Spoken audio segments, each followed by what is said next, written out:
आप सभी का ग्राम सेवा न्यूज चैनल में तहे दिल से स्वागत करती हूँ। सोलापूर जिल्ह्याचे नवनियुक्त जिल्हाधिकारी कार्तिकेयन एस यांनी आज श्री विठ्ठल रुक्मिणी मातेचे दर्शन घेतले।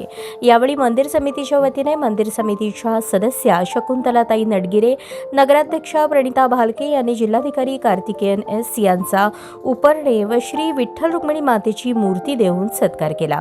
यावेळी प्रांताधिकारी सचिन इथापे, उपविभागीय पोलीस अधिकारी प्रशांत डगळे, तहसीलदार सचिन लंगुटे, मुख्याधिकारी महेश रोकडे, मंदिर समिती व्यवस्थापक संदेश भोसले उपस्थित होते।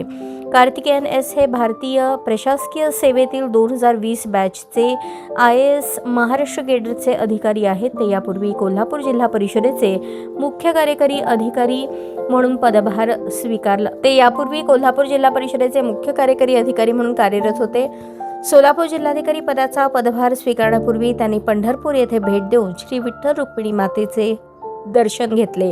यावेळी श्री विठ्ठल रुक्मिणी मंदिर संवर्धन व जीर्णोद्धार कामे पुरातत्व विभागाच्या मार्गदर्शनाखाली सुरू असून सदर कामाची माहिती कार्तिकेयन एस यांनी घेतली।